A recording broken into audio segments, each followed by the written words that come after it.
The Business Secretary, Lord Mandelson, said today he had a firm commitment that Vauxhall production would continue in the UK following the takeover of GM Europe by a Russian-Canadian consortium. But he conceded there were no guarantees for jobs at either Ellesmere Port or Luton. Luton is seen by analysts as being the more vulnerable of the two plants. It makes vans, and the town would be very badly hit by job losses or closure. The plant itself employs about 1,500 people. It has a contract to develop the Vivaro until 2012, but there are question marks as to what happens after that. The Unite Union says that for every one job at car manufacturing plants, there are 5 people employed as part of the supply chain. So if Luton were to go, up to 7,500 jobs could be affected. We spent the day today with the MP for Luton North, Kelvin as he met constituents worried about the prospect for jobs at Vauxhall.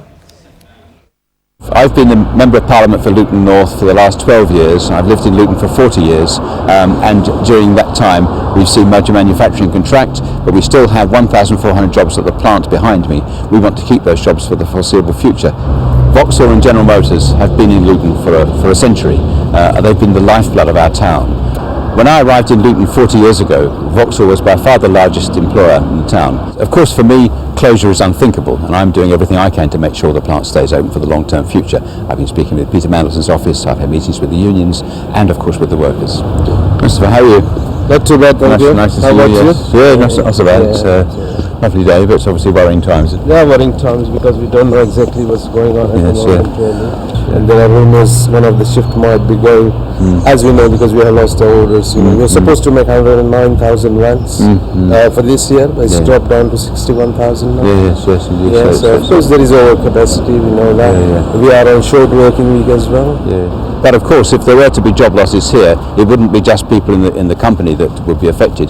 There will be businesses, contractors, suppliers, other families right across the town all would be affected. So it would be a much wider impact than just the closure of the plant. But as you can see, Luton is a wonderfully diverse town with people from all manner of countries across the world, and we all get on happily very much together. But of course we need employment, we need work.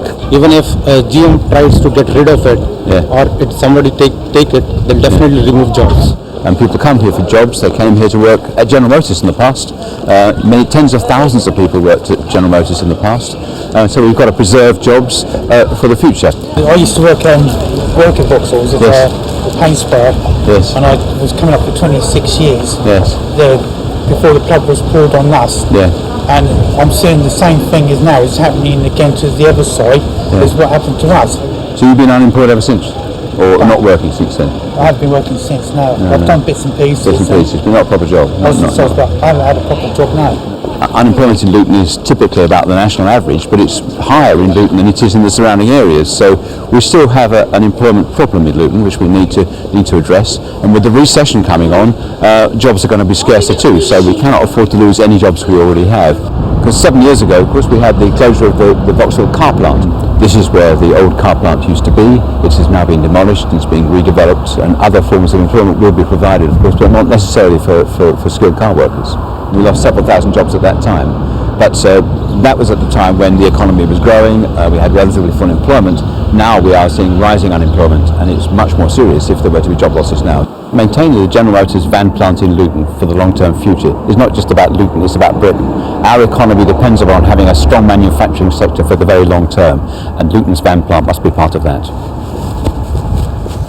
Well, let's bring you more now on the top story, the ongoing row over MPs' expenses. The latest poll we have from the Sunday Telegraph shows that Labour has been hit particularly hard by this. The latest polls for both the European elections and if there was to be a general election next week puts Labour in 3rd place behind the Liberal Democrats. So what's the answer to all this as voters get increasingly angry